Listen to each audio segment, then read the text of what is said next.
So, good morning to all of you, and I welcome you to the world of textiles.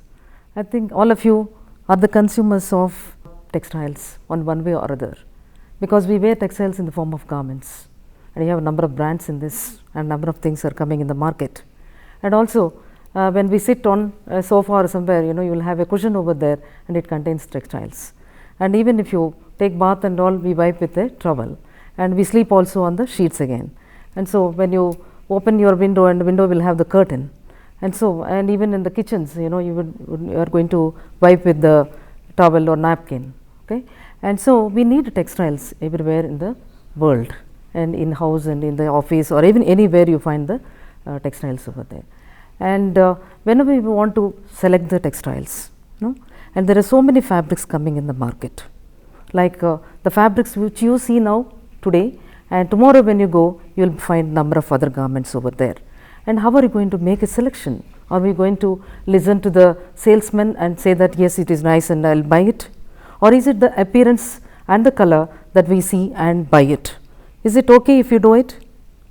It will not be okay, because fabrics differ, and it depends upon the end use of the product. For example, you are buying a textile for a apparel material, and apparel material means how it should be for you, and you should feel comfortable to wear this particular thing. And so for comfort, there are few properties that are required to make it comfortable. In the same way, we are using it as in the form of a sheet, bed sheet, okay, and it should contain some kind of resistance to rubbing and other things. So we need to know what is the end use, okay, and how to select among the so many textiles the fabric which is suitable to our end use. Okay, that is why you need the knowledge of textiles definitely. And those people who are already in this kind of business, or in the sales in the shop and other places, they need to know thoroughly this knowledge. But as a consumer too, you should you need some knowledge in this, and so one has to study textiles. Okay, and sometimes you wonder why few fabrics when you wear you feel very cool, but some fabrics will be very warm when you wear it during summer, for example. And so the fabrics that you feel cool, you can wear them during the summer, or those you feel warm and you can wear them during the winter season. And also, when you see the garments over there, you have a number of brands coming up in the market, okay. And also, you have labels on the textiles, and each label may contain, you say that it is cotton, it is something else, polyester, or it is acrylic, or it is rayon, and it is linen, and like that, there are different things given. And so you need to know what are the fabrics that are present, what are the fibers that are present, and what is the content. For example, we are using it as a blouse material or your own top material. Then how are you going to select the material? By seeing the material, you will buy it, or you will see the fiber content and buy it. It is always better, you get satisfaction, and also you are sure that you are going to be get a comfortable material for making it into a top, right? And so we need to know, what is this fiber and how much content it has, what whether the particular fiber has absorbency or not. So some of these things we need to know.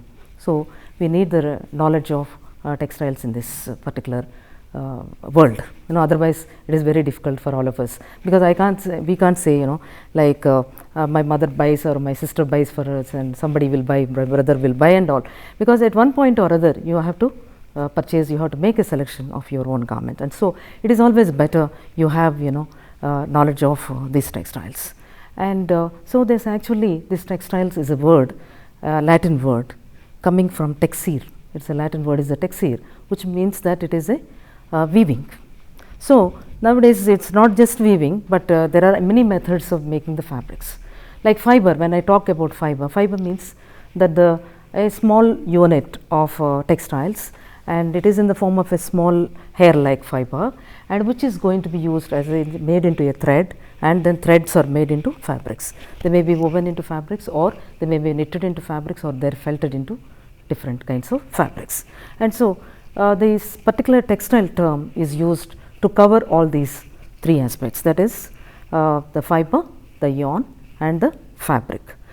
Finish of fabric or grey fabric, like that, there are different things, but this textiles is a generical term, and which is used to cover all these stages of the textiles, that it starts from the raw material, it comes to the consumer, and so we call it as only a textile.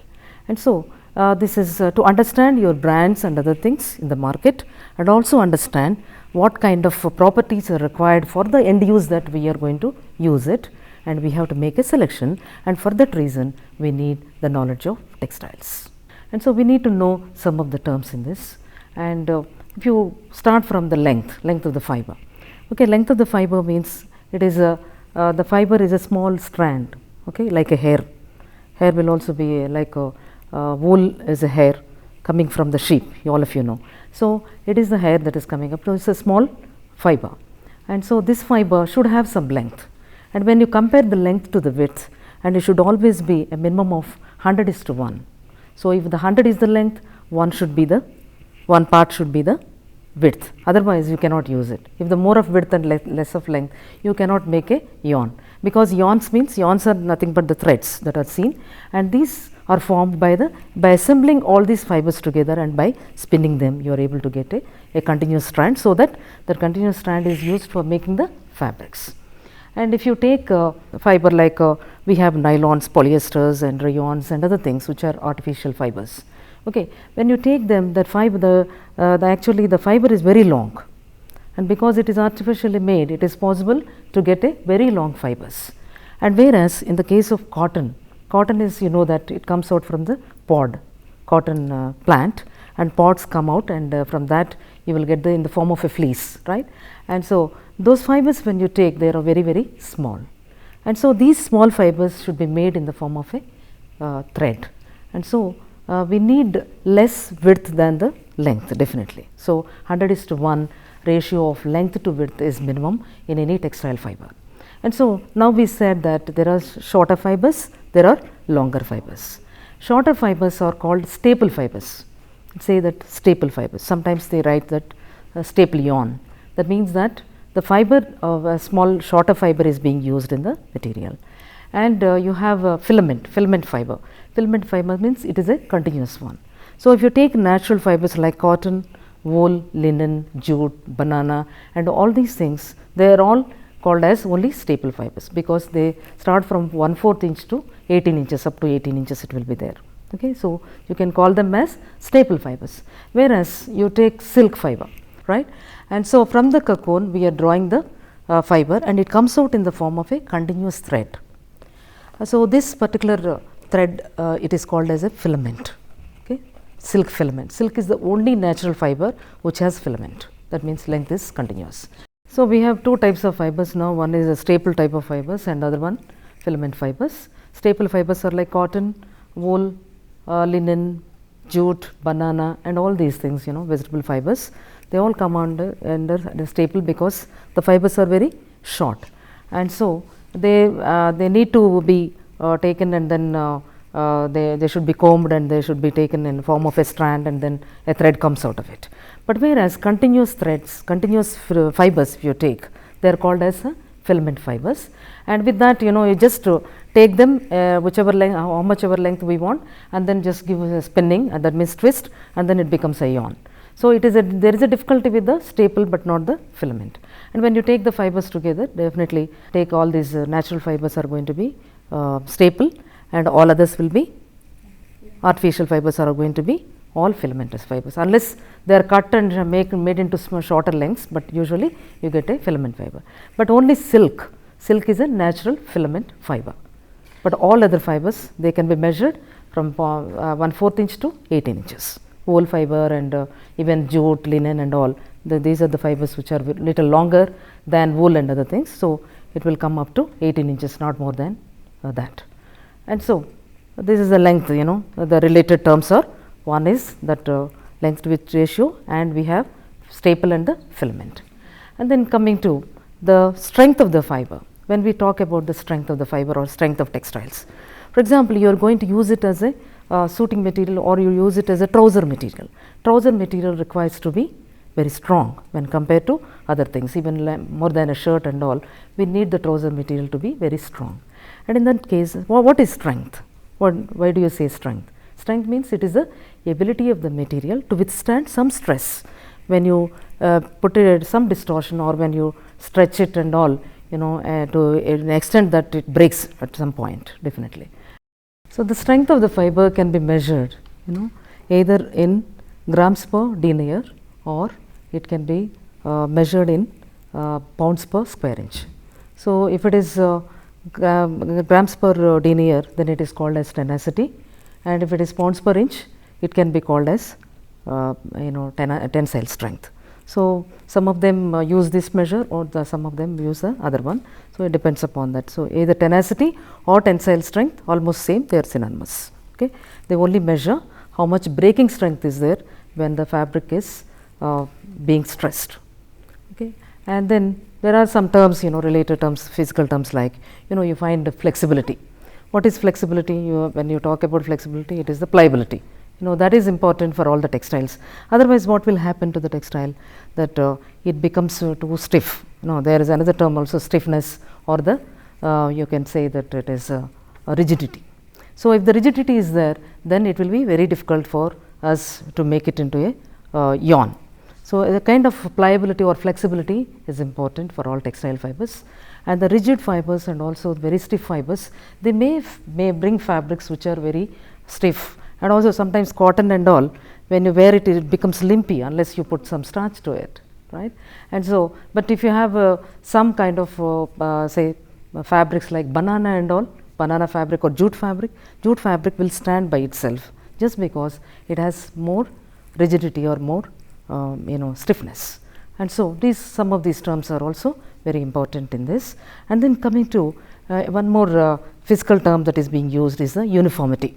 Uniformity means it makes an importance in spinning, it is very, very important, and especially when you are making a blended fabrics. And you might have heard about cotton blends, polycots, or call it as a cotton polyester, okay, or polyester, terling cotton, okay, like that you have some blends.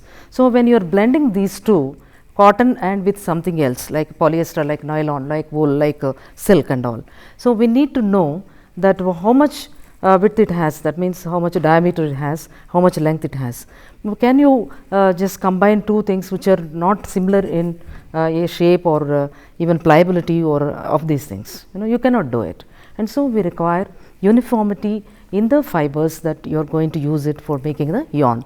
Even cotton grown in some place, it may be a thicker one, and another variety may be very thin one, and you cannot combine these two, and unless you test them together. And so, uniformity is required over there. So, you can't combine fibers of different properties together altogether, right. And so, this uniformity is an important aspect of these textiles. And then coming to the density, what is density? I think density is this is the weight of the fiber. In other words, it is the weight of the fiber, okay. And usually it is very, very important, because the fabric weight depends upon the fiber weight again, right. And so, that is people have to take the textile weight into consideration when they are selecting some of the materials. And when you are selecting materials for older people, and older people cannot bear that particular weight, and so they try to look for very light materials, heavy materials they cannot bear, and so the density of the fiber is very, very important. And then coming to terms like cover, cover is a term which is simultaneously used with the spreading of the fiber. So, when I talk about the lightness of the fiber, and light fiber will be more in volume. So, if you take the same weight, 1 kg of cotton and 1 kg of say wool, and which will be more? Definitely wool will be more, because the weight of the wool is very less when compared to the cotton. In the same way, if you take nylon and polyesters, they are also nylon is very light material, and so they differ in this. And when you have more of that fiber coming up, and the covering area will be more, the spreading area will be more. So, cover means that is the covering of the whole surface with this one, and so the one which is heavy will not be able to cover that much, but whereas the one which is lighter, and it will be able to cover more. And so, some of these terms, physical terms are being used. And also one more thing is luster. Say for example silk, when you take the silk material, how is the silk material? Silk is very lustrous. Luster is nothing but the shining that is seen in the materials. In textiles we do not call it as a shining, but we call it as only luster. Okay, luster means it is the shining of the fiber. Cotton is dull, okay, and whereas if you treat the cotton with the sodium hydroxide and all, it becomes a moisturizer cotton, it has luster, and silk has luster, banana has luster, jute has luster, right. Wool does not have that much luster, okay, even though it is a protein fiber. So, like that luster is very important, because moreover these artificial fibers, we talk about nylons, we talk about rayons, polyesters, acrylics and all. So, what happens to these fibers is that they have lot of luster, because luster means it is nothing that the light reflects on the surface of the fiber. Fiber is made into yarn, yarn is made into the fabric. So, when the fiber is very smooth, because these are the artificial fibers come through chemical, and it comes through a small hole, okay, small hole of a spinneret. When they are coming out and in the form of a hole, means hole will have a definite shape, right. And so, when they are coming out like this, and it will be very uniform throughout its length and also throughout its width. It will be very much uniform, and thus it becomes very smooth. And when the light ray falls on that, and it totally reflects back. So, the particular material will show lot of shining, and which you feel that you do not want to wear it. Okay. And so, that is different from the luster. Like silk. Silk, when you see, definitely you feel that there is richness in that, and the luster has the richness, but not in this one. In the artificial silk and all is available in the market, and dupcha and all, some materials are available in the market. See, those materials will have that kind of shining, and people do not like to wear that kind of materials every time, or do not like to see it every time. Only for occasions it is okay. So, that is about the luster of this one.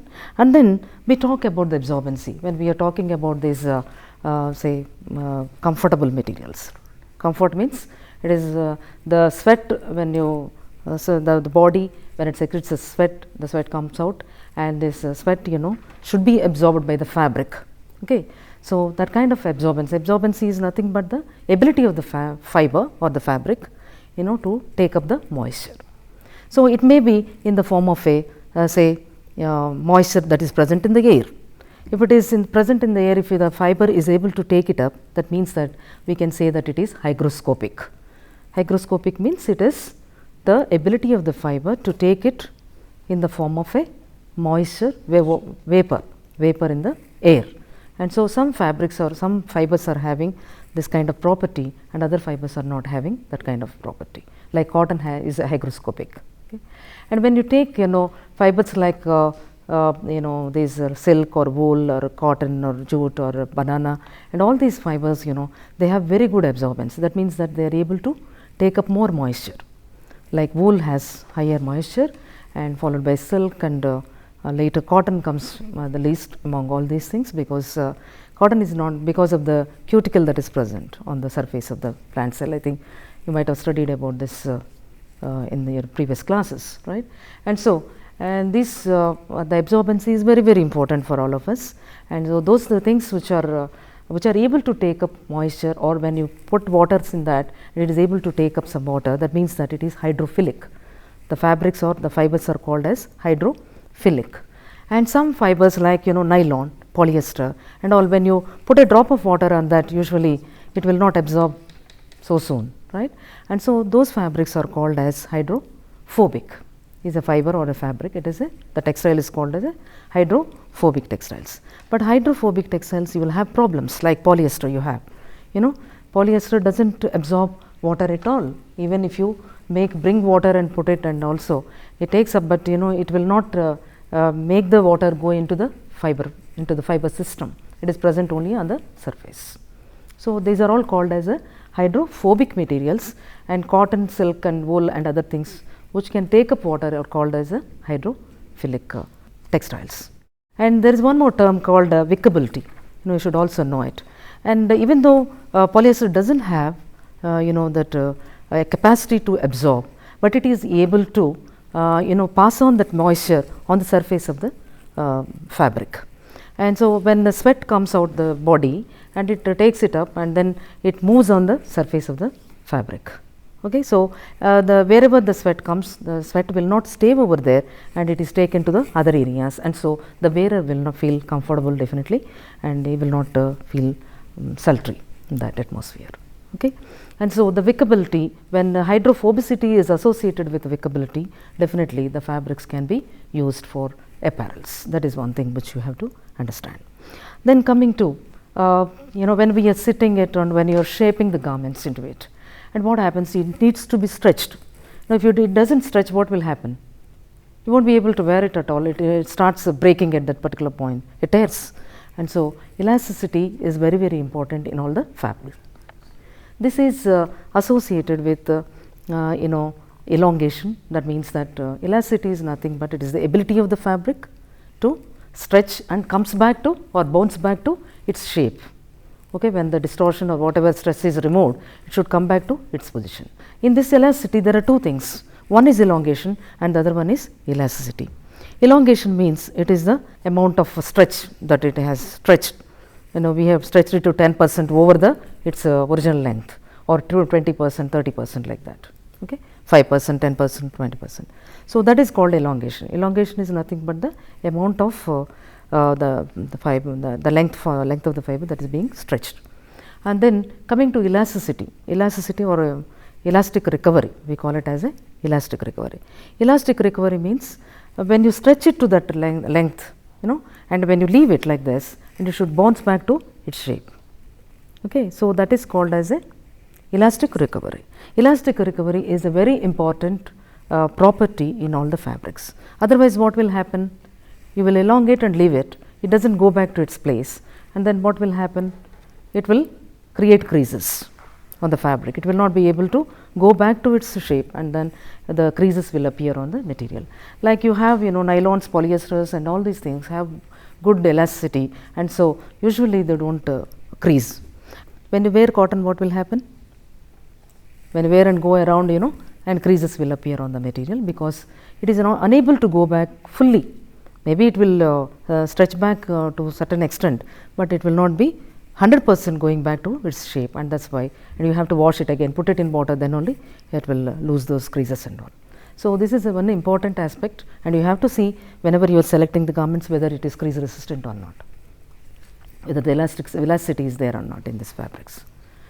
Okay, coming to the physical shape, physical shape of the fiber is very, very important, because physical shape means it contains even the contour and also the surface of the fiber. So when the surface of the fiber is smooth, and you will have more luster, I just now told you, and also sometimes it may not, very smooth means it is difficult to spin them together also, if it is a staple fiber. And if it has some roughness, and it is able to keep up, it is able to stick onto the other material, and then it will be able to do it. That the cohesiveness, we call it as a cohesiveness, that is important in the in some of these fibers, so that they are able to stick together. That is because of the the surface of the fiber. And some of the fibers like wool and all, it has scales and all. So, and that is the physical shape of the fiber. And coming to this, when we are talking about the elasticity and this elongation after elastic recovery, sometimes it does not recover so much, 100%. So whatever is left, sometimes they call it as a creep. Okay, and this creep means that it is unable to go back to its position. And then you have terms like the electrical conductivity. For example, if it is electrical conductivity, the fiber, if it is a good conductor of electricity, then there will not be any problem, because how electricity is being generated? It is generated by rubbing against one another. Fabric, when we are wearing and when we are moving, and the fabric gets rubbed against the body and also against itself, and so the electricity is being created. Like fibers like cotton and all fabrics, when you wear, and the electricity will be able to be conducted away into the atmosphere, whereas polyesters, these nylons and all artificial fibers will not be able to move away the electricity that is being formed on the fabric. And so that is called, that is electricity which is which has become static on the fabric is called static elasticity, and we have problems associated with it. And maybe you can even see when you remove your these things, you get the tickle sound. The tickle sound is itself is an indication that is the static elasticity. When you are removing it or when you are wearing it, you find the tickle sound, but when you see it in the dark, you will find that sparks of these things. So, they are very careful you should be, and so this is called the static elasticity, and electrical conductivity is always better, so that you will need not worry about it. And then associated to this is a pilling. Pilling means it is a balling up of the fiber ends on the surface of the fabric, and some of the fabrics when you are wearing it, and those balls of things become seen on the surface, and thus it becomes unsightly. Even though the color is good, even though the shape is good, everything is good, but because of those the balls on the surface, then we will not be able to wear it. It does not look nice at all. And so you have to see when you are buying the fabric whether it pills or not. This pilling is usually seen in some of these blends like cotton polyester or cotton nylon and other things. Otherwise, it will not be much problem. Cotton also it forms because it is a staple fiber, it falls up, but because it is not a very strong fiber, they will break away and then it will not cause any problem. But whereas in the case of nylons, polyesters and all, they are very strong, and thus the balls that are coming up on the surface will not go back, and so there is a problem with these things, and so you have to test for the pillingness whether if it pills or not. Hand is another term that is being used. How you feel when you are touch the fabric. Is it soft or is it harsh or is it dry or is it moist, and is it silky, and these are the terms usually we use in order to explain how the hand is. So, hand is a mixture of many things like its crease recovery, its strength, its contour, and all such things are there in this particular thing. So, hand relates to all these things, even crease recovery, stiffness, all these things come under hand. So, hand is an important property for all apparel materials. You should have a good hand, then only you will be able to do it. And then another term is there, that is loft. Loft is when you compress a material, it should come back to its shape, to the same thickness. So, in thickness, if there is any distortion in the thickness, then it should be able to come up. So, that is called as the loft. Okay. That is nothing but the resistance to compression. Okay. And one more thing is also there associated to this is the resiliency. Resiliency means when you take a fabric and distort it, and you take in your hand and then crush it, that means that you are putting it to distortion in many ways. Okay. And so, when you open your hand and if it bounce back to its shape, then it is called as having good resiliency. Like all artificial fibers, that you are using all these polyesters and all, they bounce back to shape once you open your fist. And so, but whereas in cotton and all, when you take, definitely when you do it like this, when you crush it in your hand, in your fist, then what happens? When you remove it, then you find so many creases here and there. It will not bounce back to the same shape. And so, this is something which is important for us, that shows whether it requires some kind of ironing or not, and things like that will be decided by this kind of things. And also one more is that feltability. Wool is there, wool felts. When you take wool fiber, you need not make a thread out of it, you need not make again weaving, or by knitting you need not make a fabric. You can take all the fibers together and then with some kind of heat, moist and pressure, and you can just press them into sheets. So, it is the capability of the fiber to felt into some shape, right. Only wool has, natural wool has this particular property, and it is called as feltability of these things. So, these are some of the physical terms related to the physical properties. These are the terms related to the physical properties of the textile fibers, and which you should be able to remember it.